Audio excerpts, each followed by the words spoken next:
ఒకసారి ఊహించండి. ఉమ్, అకస్మాత్తుగా ఒక వ్యక్తి శరీరంలో రక్త పరిమాణం ఒక 50% పెరిగిపోయింది అనుకుందాం. గుండె సాధారణం కంటే చాలా వేగంగా కొట్టుకుంటోంది. అవును. లోపలున్న అవయవాలన్నీ వాటి స్థానాల నుండి పక్కకు జరుగుతాయి కదా. కరెక్ట్. అలాగే శ్వాసవేగం పెరిగింది. పైగా ఆ శరీరం తన సొంత రోగనిరోధక వ్యవస్థను తాలే కావాలని అణిచివేసుకుంటోంది. అంటే మామూలు రోజుల్లో ఎవరికైనా ఇలా జరిగితే బహుశా వాళ్ళను వెంటనే ఎమర్జెన్సీ వార్డుకు తరలించాల్సొస్తుంది కదా. అవునవును. కాని ఒక గర్భిణీ స్త్రీ శరీరంలో ఇది ప్రతిరోజూ జరిగే అత్యంత సాధారణ ప్రక్రియ.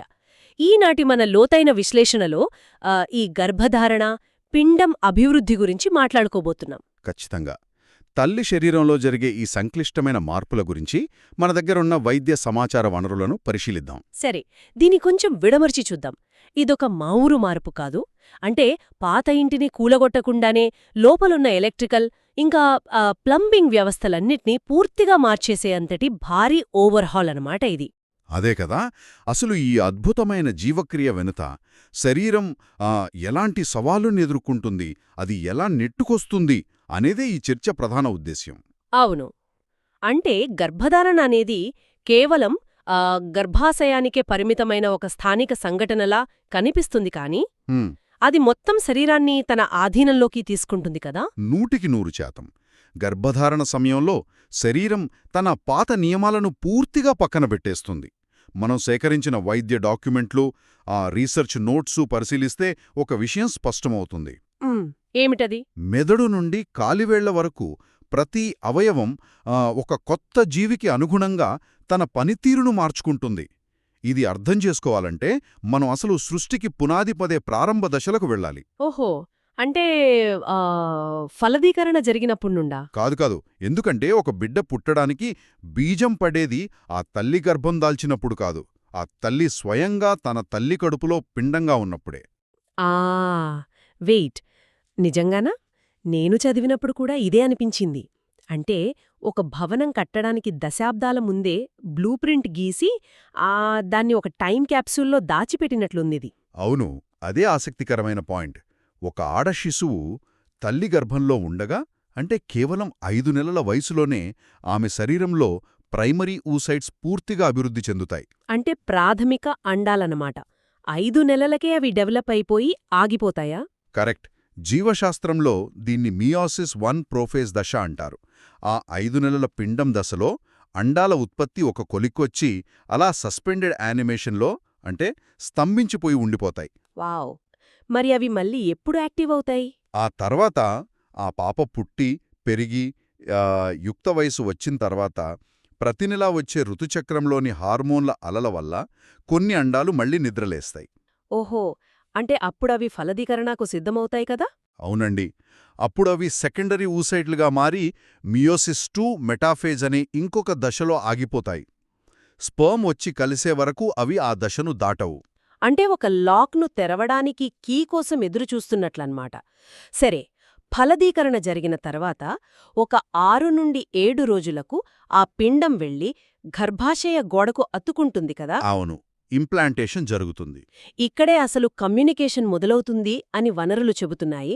ఆ బ్లాస్టోసిస్ట్ వెలుపలి పొరలోని కణాలు ఒక రకమైన సిగ్నల్ని ఇస్తాయి కదా? ఖచ్చితంగా.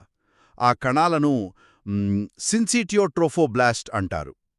పిండం గర్భాశయానికి అత్తుకోగానే ఈ కణాలు ఒక జీవసంబంధమైన బీకాన్లాగా పనిచేస్తాయి. అంటే అవి బీటా-హెచ్సీజీ అనే హార్మోన్ను ఉత్పత్తి చేయడం ప్రారంభిస్తాయి, అంతేనా? అవునవును, ఇది చాలా ముఖ్యమైన హార్మోన్.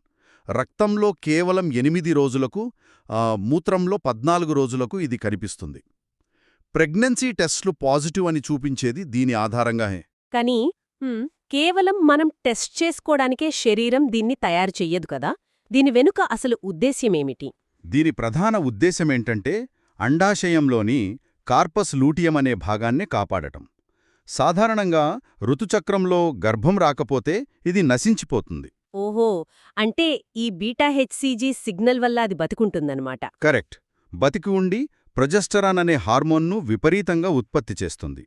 ఈ ప్రొజెస్టరాన్ వల్లే గర్భాశయ గోడలు పటిష్టంగా ఉండి గర్భస్రావం కాకుండా కాపాడబడతాయి. అద్భుతం. ఈ సృష్టిలో నన్నెప్పుడూ ఆశ్చర్యపరిచే మరొక విషయం కవలలు. ట్విన్స్. అవును, ఇది చాలా ఆసక్తికరమైన టాపిక్. రెండు వేర్వేరు అండాలు 2 స్పర్ములతో కలిస్తే ఇద్దరు వేర్వేరు పిల్లలు పుడతారు కదా, వారిని డైజైగోటిక్ కవలలు అంటారు. వీరికి ఎవరి మాయా వారిదే, ఎవరి ఉమ్మనీటి సంచి వారిదే. లింగాలు కూడా వేరు కావచ్చు. అవును, అది సాధారణమే. కాని ఒకే అండం ఫలిడీకరణ చెంది ఇద్దరుగా మారే మోనోజైగోటిక్ కవలల వ్యవహారంలో ఆ విడిపోయే సమయాన్ని బట్టి లోపల వాతావరణం మారిపోతుందట. ఎందుకలా జరుగుతుంది? దీనికి కారణం ఆ పిండం అభివృద్ధి చెందే క్రమం. ఫలదీకరణ జరిగిన తర్వాత ఒకే అండం ఎప్పుడు రెండుగా విడిపోతుంది అనే దాన్ని బట్టి ఆ కవలలు మాయను, ఉమ్మనీటి పొరను పంచుకుంటారా లేదా అనేది ఆధారపడి ఉంటుంది. అంటే ఒకవేళ మొదటి 4 రోజుల్లోనే విడిపోతే ఏమవుతుంది? అప్పటికింకా మాయ ఏర్పడే దశ రాలేదు కాబట్టి ఇద్దరికీ చెరో మాయ, చెరో ఉమ్మనీటి సంచి ఉంటాయి. దీన్ని డైకోరియానిక్, డైఅమ్నియాటిక్ అంటారు. ఓహో, అంటే వాళ్ళకి సపరేట్గా అన్నీ ఉంటాయన్నమాట. ఒకవేళ 4 నుండి 8 రోజుల మధ్య విడిపోతే? అప్పటికే బయటి పొర అంటే మాయగా మారేది ఒక రూపుకు వచ్చేస్తుంది కదా. కాబట్టి ఇద్దరికీ ఒకే మాయ ఉంటుంది, కానీ వేరువేరు ఉమ్మనీటి సంచులు ఉంటాయి. అర్థమైంది. అంటే ఎంత ఆలస్యంగా విడిపోతే వాళ్ళు అంత ఎక్కువగా వనరులను పంచుకోవలసి వస్తుందన్నమాట. మరి 8 నుండి 12 రోజుల మధ్య విడిపోతే? అప్పుడు ఒకే మాయ, ఒకే ఉమ్మనీటి సంచి ఉంటాయి. ఇది కాస్త ప్రమాదకరమైన పరిస్థితి. ఎందుకంటే ఇద్దరి బొడ్డుతాళ్లు చిక్కుకుపోయే అవకాశం ఉంటుంది. అవును కదా, చాలా రిస్క్. మరి 13 రోజుల తర్వాతైతే? అప్పటికే శరీర భాగాల ఏర్పడటం మొదలవుతుంది. కాబట్టి వారు పూర్తిగా విడిపోలేక శారీరకంగా అతుక్కున్న కవలలు అంటే కంజాయిండ్ ట్విన్స్గా మిగిలిపోతారు. సమయం ఎంత కీలకమైనదో కదా. అందుకే ఆ ప్రసవానికి ముందు దశలో గర్భధారణ వయస్సును ఖచ్చితంగా లెక్కించడం ముఖ్యమంటారు. అవును, మాతృశీరం క్వాడ్రుపుల్ స్క్రీన్ ద్వారా ఆల్ఫా ఫెటోప్రోటీన్ అంటే ఏఎఫ్పి కొలిచినప్పుడు అది అసాధారణంగా ఉంటే వెంటనే భయపడాల్సిన అవసరం లేదని మన సోర్సెస్ స్పష్టంగా చెబుతున్నాయి. అదే నేను కూడా గమనించాను. చాలాసార్లు గర్భం వచ్చిన తేదీలను తప్పుగా లెక్కించడమే దీనికి కారణమవుతుందట కదా. ఖచ్చితంగా. ఇక్కడి వరకు బ్లూప్రింట్ అద్భుతంగానే ఉంది. కానీ వ్యవస్థ ఒకసారి సిద్ధమయ్యాక తల్లి శరీరంలో జరిగే భౌతిక మార్పులు చూస్తుంటే నిజంగా ఆశ్చర్యం కలుగుతుంది. ఎంతగా మారిపోతుందంటే ఒక సూప్ తయారు చేస్తున్నప్పుడు అందులో ముక్కలు అలాగే ఉంచి ఆ సూప్ క్వాంటిటీ పెంచడానికి లీటర్ల కొద్దీ నీళ్లు కలిపితే ఎలా పల్చబడుతుందో తల్లి రక్తం కూడా అలాగే పల్చబడుతుంది కదా. అవునవును, చాలా మంచి పోలికే ఇది. ప్లాజ్మా అంటే రక్తంలోని ద్రమశాతం ఏకంగా 30 నుండి 50% పెరుగుతుంది. కాని ఎర్ర రక్త కణాలు మాత్రం 20 నుండి 30% మాత్రమే పెరుగుతాయి కదా. కరెక్ట్. ద్రవం ఎక్కువగా, కణాలు తక్కువగా ఉండటం వల్ల రక్తం పల్చబడినట్లు కనిపిస్తుంది. దీన్నే మనం డైల్యూషనల్ ఎనీమియా అంటాం. ఓహో, దీనివల్ల గుండెకు కూడా ఇప్పుడు ఎక్కువ రక్తాన్ని పంప్ చేయాల్సిన బాధ్యత పడుతుంది కదా. అవునండి. కార్డియాక్ అవుట్పుట్ పెరగడం వల్ల డాక్టర్లు స్టెథోస్కోప్తో విన్నప్పుడు పల్మోనిక్ ఫ్లో మర్మర్ లేదా S3 అనే అదనపు శబ్దాలు వినిపిస్తాయి. ఇవి ప్రెగ్నెన్సీలో సాధారణమే. అయితే నాకొక డౌట్. ఇంత రక్తం పెరిగినప్పుడు రక్తపోటు కూడా విపరీతంగా పెరిగిపోవాలి కదా, కాని అలా జరగదు. ఎందుకు? జరగదు ఎందుకంటే రక్తనాళాలు తమ బిగుతును తగ్గించుకుని వదులవుతాయి. సిస్టమిక్ మరియు పల్మనరీ వాస్క్యులర్ రెసిస్టెన్స్ తగ్గుతుంది. కాబట్టి ప్రెజర్ కంట్రోల్లోనే ఉంటుంది. వావ్, బాడీ ఎంత స్మార్ట్గా అడ్జస్ట్ అవుతుందో కదా. అవును, కానీ ఈ మార్పు వల్ల ఒక చిన్న ఇబ్బందుంది. కేశనాళికల్లో పీడనం తగ్గడం వల్ల రక్తంలోని నీరు బయటకు అంటే కణజాలాల్లోకి చేరుతుంది. ఓహో, అంటే గర్భిణీలకు కాళ్ల వాపు రావడానికి ప్రధాన కారణం ఇదే అన్నమాట. ఖచ్చితంగా అదే. ఈ సమయంలో వాళ్లు పడుకునే భంగిమ గురించి కూడా ఒక ఆసక్తికరమైన మెకానిజం ఉంది మన సోర్సెస్లో. 20 వారాల తర్వాత వెల్లకిలా పడుకోకూడదు అంటారు కదా. అవును, దానికి కారణం సుపైన్ హైపోటెన్షన్. అదే అంటే ఆ పెరిగిన గర్భాశయం బరువు వెళ్లి నేరుగా ఇన్ఫీరియర్ వెనకావా అనే పెద్ద సిర మీద పడుతుంది. అప్పుడు గుండెకు వెనక్కి వెళ్లే రక్తం ఆగిపోయి బ్లడ్ ప్రెషర్ ఒక్కసారిగా పడిపోతుంది కదా. అవునవును, అందుకే ఎడమవైపు తిరిగి పడుకోమని డాక్టర్లు సలహా ఇస్తారు. మరి శ్వాసకోశ వ్యవస్థ ఎలా మారుతుంది? ప్రొజెస్ట్రాన్ హార్మోన్ వల్ల గర్భిణీలు ఎక్కువ గాలి పీల్చుకుంటారు అని విన్నాను. అంటే హైపర్ వెంటిలేషన్. కరెక్ట్గా చెప్పారు. దీనివల్ల రక్తంలో కార్బన్ డయాక్సైడ్ తగ్గి రక్తం క్షారస్థితికి అంటే ఆల్కలోసిస్కు మారుతుంది. మరి దాన్ని కిడ్నీలు ఎలా బ్యాలెన్స్ చేస్తాయి? అదొక పెద్ద ప్రాబ్లం కదా? ఆ మెకానిజం చాలా అద్భుతమైనది. తల్లి రక్తంలో కార్బన్ డయాక్సైడ్ తక్కువగా ఉంటేనే పిండం తనలో ఉన్న కార్బన్ డయాక్సైడ్ వ్యర్థాలను సులభంగా తల్లి రక్తంలోకి పంపగలుగుతుంది. అంటే ఇది ఫిజిక్స్లోని డిఫ్యూజన్ సూత్రం లాంటిదనమాట. ఎక్కువ ఉన్న చోట నుండి తక్కువ ఉన్న చోటికి వాయువు ప్రవహిస్తుంది. ఖచ్చితంగా.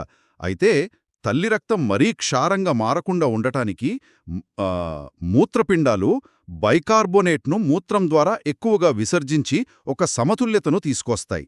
అమేజింగ్. అదే సమయంలో మూత్రపిండాల వడపోత సామర్థ్యం అంటే జీఎఫ్ఆర్ కూడా పెరుగుతుంది కదా? అందుకే మూత్రంలో కొద్దిగా ప్రోటీన్ పోవటం సాధారణమే అంటారు. అవును. ప్రతి వ్యవస్థ బిడ్డ కోసం ఒక అడుగు వెనక్కి వేస్తోందిక్కడ. ఎండోక్రైన్ వ్యవస్థ కూడా వింతగా ప్రవర్తిస్తోంది. అవును కదా. ప్రొజెస్ట్రాన్ హార్మోన్ రొమ్ముల్లో పాలు పడటానికి కారణమయ్యే ప్రోలాక్టిన్ రిసెప్టార్స్ను బ్లాక్ చేస్తుందట. అంటే ప్రసవం అయ్యే వరకు పాలు రాకుండా ఆపుతుంది. కరెక్ట్. మరోవైపు రిలాక్సిన్ అనే హార్మోన్ కటి ఎముకల మధ్య ఉన్న సాక్రోఎలియాక్ జాయింట్ను వదులు చేస్తుంది. ఈ జాయింట్స్ వదులవడం వల్లే గర్భిణీలకు నడుము నొప్పి వస్తుంది అనుకుంటా. అవునండి. అలాగే గర్భాశయ ఒత్తిడి వల్ల దగ్గినప్పుడు లేదా నవ్వినప్పుడు మూత్రం లీక్ కావడం అంటే స్ట్రెస్ యూరినరీ ఇన్కంటినెన్స్ జరుగుతుంది. ఇవన్నీ ఒక ఎత్తైతే రక్తం గడ్డకట్టే వ్యవస్థ పూర్తిగా మారుతుంది. శరీరం తనను తాను ప్రోథ్రోంబోటిక్ స్థితిలోకి నెట్టుకుంటుంది. అంటే రక్తం త్వరగా గడ్డకట్టేలా చేస్తుంది కదా? అవును. ఫైబ్రిన్ అనే గడ్డకట్టే పదార్థాన్ని తయారు చేసే ఫైబ్రినోజన్ పెరుగుతుంది. దాన్ని ఆపే ప్రోటీన్నెస్ పడిపోతుంది. ఇదెందుకు జరుగుతుంది? ఎందుకంటే ప్రసవం అనేది చాలా రక్తస్రావం జరిగే ప్రక్రియ కదా. త్వరగా రక్తం గడ్డకట్టకపోతే తల్లి ప్రాణానికే ప్రమాదం. ఓహో! బట్ దీనివల్ల ఒక సైడ్ ఎఫెక్ట్ ఉంది కదా. సాధారణ సమయంలో కూడా సిరల్లో రక్తం గడ్డకట్టే ఈ ప్రమాదం పెరుగుతుంది. ఖచ్చితంగా. అలాగే చివరి త్రైమాసికంలో మాయ ఎక్కువ ప్లేట్లెట్లను వాడుకోవడం వల్ల, ప్లాజ్మా పెరగడం వల్ల రక్తంలో ప్లేట్లెట్ల సంఖ్య పడిపోతుంది. దీన్నే జెస్టేషనల్ థ్రాంబోసైటోపెనియా అంటారు కదా. అవును, కరెక్ట్గా చెప్పారు. ఈ సర్దుబాట్లన్నీ ఒక సింఫనీలా జరిగితే బావుంటుంది. కాని కొన్నిసార్లు ఈ ప్లంబింగ్ వ్యవస్థలో లోపాలొస్తాయి కదా. ఇక్కడే మనం ప్రీ ఎక్లాంప్సియా గురించి మాట్లాడుకోవాలి. అవునండి, ఇది చాలా సీరియస్ కండిషన్. ఆ మాయలోకి రక్తాన్ని తీసుకువెళ్లే స్పైరల్ ధమనులు వ్యాకోచించకపోతే ఏమి జరుగుతుందో వనరులు స్పష్టంగా వివరిస్తున్నాయి. ఇది ఎలా ఉందంటే ఒక పెద్ద నగరానికి నీళ్లు అందించే పైపులు ఉన్నట్టుండి కుంచుకుపోతే మోటార్ మీద ఎంత ఒత్తిడి పడుతుందో అలాగే అనిపిస్తుంది. 100% కరెక్ట్. 20 వారాల తరువాత కొత్తగా హై బీపీ రావడం దీని లక్షణం. ఆ స్పైరల్ ధమనులు సరిగ్గా అభివృద్ధి చెందకపోవడం వల్ల మాయకు రక్తం ఆక్సిజన్ అందదు. దానివల్ల ఇస్కీమియా ఏర్పడుతుందంటేనా? అవును. అప్పుడు మాయ విలవిలాడుతూ రక్తంలోకి యాంటీ యాంజియోజెనిక్ ఫ్యాక్టర్లను విడుదల చేస్తుంది. దీనివల్ల రక్తనాళాలు ఆరోగ్యంగా ఉండటానికి కారణమయ్యే VEGF అంటే ప్రో యాంజియోజెనిక్ ఫ్యాక్టర్ స్థాయి పడిపోతుంది. ఇది వినడానికి చాలా టెక్నికల్గా ఉన్నా దీని వెనుక జరిగే విధ్వంసం చాలా సింపుల్ కదా. రక్తనాళాల లోపలి పొరలు అంటే ఎండోథీలియల్ కణాలు దెబ్బతింటాయి. ఒక హైవే మీద లెక్కలేనన్ని గుంతలేర్పడినట్లు అన్నమాట. ఆహా, అదే. ఆ గుంతల వల్ల రక్తనాళాల్లోని ద్రవాలు బయటకు లీకవుతాయి. అందుకే గర్భిణీల శరీరంలో వాపు, మూత్రంలో ప్రోటీనొస్తాయి. అవును. రక్తనాళాలు కుంచుకుపోవడం వల్ల మెదడుకు రక్తప్రసరణలో మార్పులొచ్చి తీవ్రమైన తలనొప్పి వస్తుంది కదా. కంటి రెటీనా దగ్గర స్పాజం వల్ల కంటిచూపులో మచ్చలు అంటే స్కోటోమాటా వస్తాయి. కిడ్నీలకు కూడా రక్తమందక మూత్రం రావడం తగ్గిపోతుంది. ఆలిగూరియా అంటారు దాన్ని. ఇక బిడ్డకైతే ఆక్సిజన్ అందక ఎదుగుదల ఆగిపోయి ఉమ్మనీరు తగ్గిపోతుంది కదా. ఒకవేళ ఈ పరిస్థితి మరింత విషమిస్తే హెల్ప్ సిండ్రోమ్కు దారితీస్తుందని చదివాను. అసలు ఈ హెల్ప్ సిండ్రోమ్ అనేది శరీరంలో ఎలా దాడి చేస్తుంది? ఇందాక మీరు హైవే మీద గుంతలన్నారు కదా, అదే సరైన ఉదాహరణ. ఇది ఒక థ్రోంబోటిక్ మైక్రో యాంజియోపాథిక్ డిజార్డర్. దెబ్బతిన్న రక్తనాళాల గుండా ఎర్ర రక్త కణాలు ప్రయాణిస్తున్నప్పుడు ఆ గుంతలకు తగిలి పగిలిపోతాయి. ఓహో, దీన్నే హీమోలిసిస్ అంటారా? అవును. ఈ కణాలు పగల్టం వల్ల పరోక్ష బిలిరుబిన్ పెరుగుతుంది. ఇది హెల్ప్ సిండ్రోమ్లోని హెచ్కు అర్థం. ఆ తరువాత కాలేయానికి రక్తప్రసరణ ఆగిపోయి ఇస్కీమియా వస్తుంది. లేదా కాలేయం చుట్టూ ఉన్న పొర కింద రక్తం చేరిపోతుంది కదా. సబ్ క్యాప్స్యులర్ హెమటోమా అంటారు దాన్ని. కరెక్ట్. అప్పుడు కడుపులో కుడివైపు పైభాగంలో తీవ్రమైన నొప్పి, వికారం వస్తాయి. కాలేయ ఎంజైమ్లు పెరుగుతాయి. ఇది ఈఎల్ అంటే ఎలివేటెడ్ లివర్ ఎంజైమ్స్. ఇక ఆ రక్తనాళాల గుంతలను పూడ్చడానికి ప్లేట్లెట్లన్నీ అక్కడికి వెళ్లి వాడబడిపోతాయి కదా, దానివల్ల రక్తంలో ప్లేట్లెట్ కౌంట్ దారుణంగా పడిపోతుంది. ఇది ఎల్పిలో ప్లేట్లెట్స్. అవునండి, ఈ పరిస్థితుల్లో తల్లికి ఫిట్స్ రావడం, కిడ్నీలు ఫెయిల్ అవ్వడం జరుగుతుంది. బాబోయ్, అంటే ప్రాణాలను నిలబెట్టాల్సిన మాయ ఒక్కోసారి ఎంతటి దురాక్రమణదారుడిగా మారుతుందో అర్థమవుతుంది. ఖచ్చితంగా అది ఒక పారాసైట్లా బిహేవ్ చేస్తుంది కొన్నిసార్లు. కాని అక్కడ అసలు బిడ్డ కణజాలమే ఉండదట కదా. అవును, కేవలం ద్రాక్ష గుత్తుల్లాంటి నీటి బుడగలు అంటే హైడ్రోపిక్ విల్లి మాత్రమే గర్భాశయాన్ని ఆక్రమిస్తాయి. అసలు శిశువు లేకుండానే శరీరం గర్భవతిని అని ఎలా భ్రమపడుతుంది? అదొక జెనెటిక్ గ్లిచ్ లాంటిది. సాధారణంగా ఒక అండం, ఒక స్పెర్మ్ కలవాలి. కాని కంప్లీట్ మోల్లో లోపల ఎలాంటి జన్యు పదార్థం లేని ఒక ఖాళీ అండాన్ని స్పెర్మ్ ఫలదీకరణ చేస్తుంది. ఓహో, అంటే డిఎన్ఏ లేదన్నమాట. అవును, పిండం ఏర్పడటానికి కావలసిన సమాచారం లేకపోయినా ఆ కణాలు మాత్రం పిచ్చిగా విభజన చెందుతూనే ఉంటాయి. అవి విపరీతమైన స్థాయిలో బీటా హెచ్సిజీ హార్మోన్ను ఉత్పత్తి చేస్తాయి. అందుకే శరీరం ప్రెగ్నెన్సీ లక్షణాలను చూపిస్తుందన్నమాట. బట్ దీన్ని సర్జరీ చేసి తీసేసిన తర్వాత కూడా బీటా హెచ్సిజీ స్థాయిలను నిరంతరం చెక్ చేయాలి అని ఉంది. ఎందుకు అవన్నీ తీసేసే కూడా మళ్ళీ పెరిగే అవకాశం ఉందా? ఖచ్చితంగా ఉందండి. ఈ కణాలు చాలా అగ్రెసివ్. వీటిలో కొన్ని కణాలు గర్భాశయపు కండరాల్లోకి చొచ్చుకుపోవచ్చు. దీన్నే ఇన్వాసివ్ మోల్ అంటారు. లేదా ఏకంగా కోరియోకార్సినోమా అనే ప్రాణాంతక క్యాన్సర్గా మారవచ్చు. వామ్మో, అంటే ఆ క్యాన్సర్ కణాలు రక్తనాళాల ద్వారా ఊపిరితిత్తులకు కూడా చేరుకుంటాయా? అవును, అప్పుడు పేషెంటుకు శ్వాస తీసుకోలేకపోవటం, దగ్గితే రక్తం పడటం లాంటి లక్షణాలు కనిపిస్తాయి. ఆ మాయ దురాక్రమణ గురించి వింటుంటే నిజంగా భయం వేస్తుంది. ప్లాసెంటల్ అక్రీటా అనేది కూడా అలాంటిదే కదా? అవునవును, గర్భాశయం లోపలి పొరలో అంటే డెసిడ్డువా బెసలిస్లో ఏదైనా లోపముంటే ఈ మాయ నేరుగా కండరాల్లోకి చొచ్చుకుపోతుంది. డెలివరీ అయ్యాక మాయ దానంతటదే విడిపోయి బయటకు రావాలి. కాని ఇలా కండరాల్లోకి పాతుకుపోయిన మాయను చేతితో లాగడానికి ప్రయత్నిస్తే విపరీతమైన రక్తస్రావం అవుతుంది కదా? కరెక్ట్. దీనిలో అతి తీవ్రమైన రకం ప్లాసెంటా పెర్క్రిటా. ఇది ఏకంగా గర్భాశయం పొరలను చీల్చుకుని పక్కనే ఉన్న మూత్రాశయంలోకి కూడా దూసుకుపోతుంది. చాలా భయంకరం ఇది. అసలు దీనికి పూర్తి వ్యతిరేకం అబ్రప్షియో ప్లాసెంటా కదా, అంటే ప్రసవానికి ముందే మాయ గర్భాశయపు గోడ నుండి విడిపోవడం. అవునండి, తల్లివైపు ఉన్న రక్తనాళాలు చిట్లడం వల్ల ఈ ప్రమాదం జరుగుతుంది. దీనివల్ల కడుపులో విపరీతమైన నొప్పి, ఆ రక్తస్రావం, గర్భాశయం రాయిలా గట్టిపడటం జరుగుతాయి. ఇందాక మనం చెప్పుకున్న ప్రీ ఎక్లాంప్సియా, హై బీపీ దీనికొక ప్రధాన కారణం కదా? అవును, హై బీపీ ఉన్న వాళ్లలో ఈ రిస్క్ ఎక్కువ. ఇలాంటి సందర్భాల్లో ముఖ్యంగా ప్రసవానంతర రక్తస్రావం అయినప్పుడు ప్రాణాలు నిలబెట్టడానికి ఒక అద్భుతమైన డ్రగ్ వాడతారని మన సోర్సెస్ చెప్తున్నాయి. ట్రానిక్సామిక్ యాసిడ్, టీఎక్సే కదా? అదే. ఇదెలా పనిచేస్తుందంటే మన శరీరం దానంతటదే ఆ రక్తపు గడ్డలను కరిగించడానికి ప్లాస్మిన్ అనేదాన్ని తయారు చేస్తుంది. ఈ టీఎక్సే ఆ ప్లాస్మిన్ను బ్లాక్ చేసి ఫైబ్రిన్ గడ్డలు కరిగిపోకుండా కాపాడుతుంది కదా? కరెక్ట్. ఆ విధంగా రక్తస్రావాన్ని ఆపుతుంది. అది నిజంగా ఆధునిక వైద్యంలో ఒక అద్భుతమైన ఆయుధం. ఇప్పటివరకు మనం తల్లి కోణం నుండి చూశాం. కానీ ఒకసారి ఆ గర్భస్థ వాతావరణాన్ని పరిశీలిద్దాం. ఉదాహరణకు ఉమ్మనీరు కదా.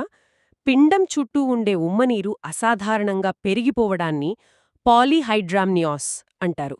అవును, ఇది ఎందుకు జరుగుతుందంటే మామూలుగా పిండం ఉమ్మనీటిని మింగుతూ మళ్లీ మూత్రం రూపంలో బయటకు వదులుతూ ఒక సైకిల్ని మెయింటైన్ చేస్తుంది. ఒకవేళ అన్నవాహిక మూసుకుపోయినా లేదా మెదడు లోపం వల్ల మింగడమనే రిఫ్లెక్స్ లేకపోయినా ఆ నీరు అలా పేరుకుపోయి తల్లిపొట్ట విపరీతంగా పెరిగిపోతుంది కదా?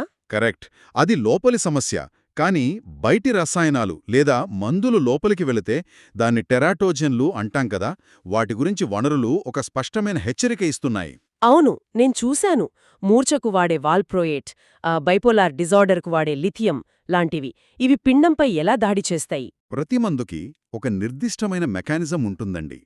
వాల్ప్రోయేట్ అనేది తల్లి రక్తంలో ఫోలేట్ అంటే విటమిన్ బి9 స్థాయిలను దారుణంగా తగ్గిస్తుంది.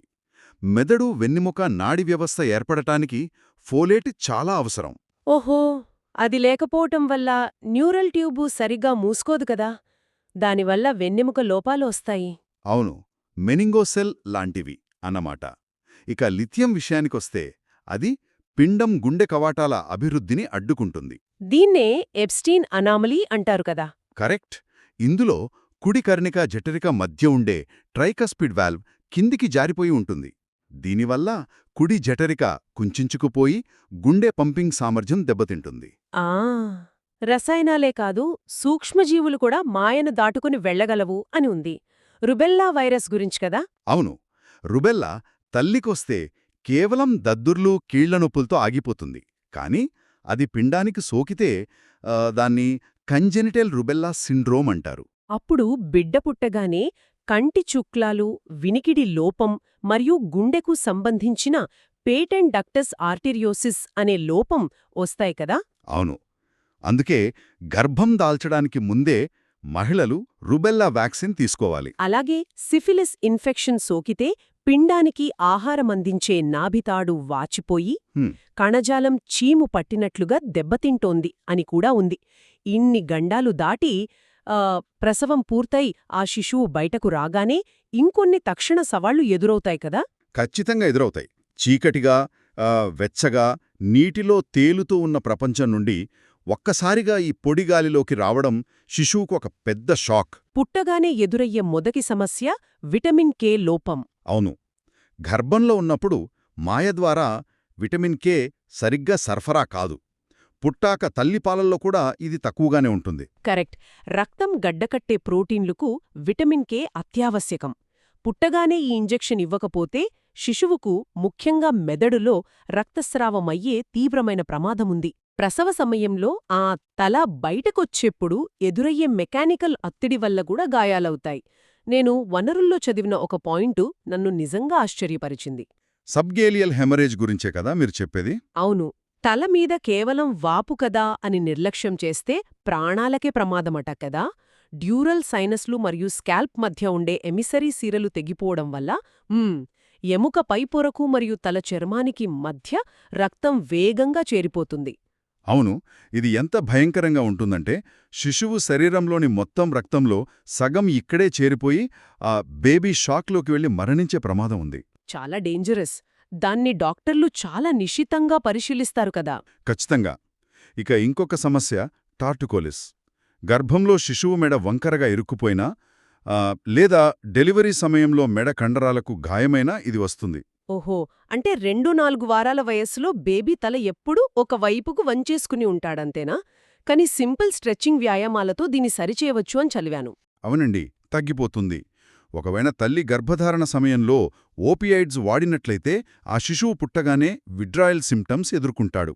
దాన్ని ఓపియాయిడ్ అబ్స్టినెన్స్ సిండ్రోమ్ అంటారు. అంటే బేబీ విపరీతమైన చిరాకుపడ్డం, వణకడం, డయేరియా మరియు ఆపుకోలేనని తుమ్ములు రావడం దీని లక్షణాలు కదా. వీళ్లకు మార్ఫిన్ లాంటి డ్రగ్స్ చాలా తక్కువ డోసులో ఇచ్చి నెమ్మదిగా తగ్గిస్తూ వస్తారు. కరెక్ట్. ఇవన్నీ వింటుంటే ఒక విషయం స్పష్టమవుతోంది కదా. అవును, గర్భధారణ అనేది కేవలం 9 నెలల పాటు ఒక బిడ్డను మోయడం మాత్రమే కాదు. అదొక సుదీర్ఘమైన, అత్యంత సంక్లిష్టమైన యుద్ధం లాంటిది. ఖచ్చితంగా. కానీ మనం ఈ చర్చను ముగించే ముందు ఎవరైనా సరే ఆలోచించాల్సిన ఒక కొత్త విషయాన్ని పంచుకుందాం. ఏమిటది? ఇందాక మనం మాయ ఎంత లోతుగా శరీరంలోకి చొచ్చుకుపోతోందో దాని ఒక దురాక్రమణదారుడుగా ఎలా పోల్చవచ్చో మాట్లాడుకున్నాం కదా. కానీ ఈ చొరబాటు కేవలం గర్భాశయానికే పరిమితం కాదు. అంటే ఇంకెక్కడికి వెళ్తుంది? గర్భధారణ సమయంలో ఆ పిండం యొక్క కొన్ని కణాలు మాయలోని DNA తల్లి రక్తంలోకి ప్రవేశిస్తాయి.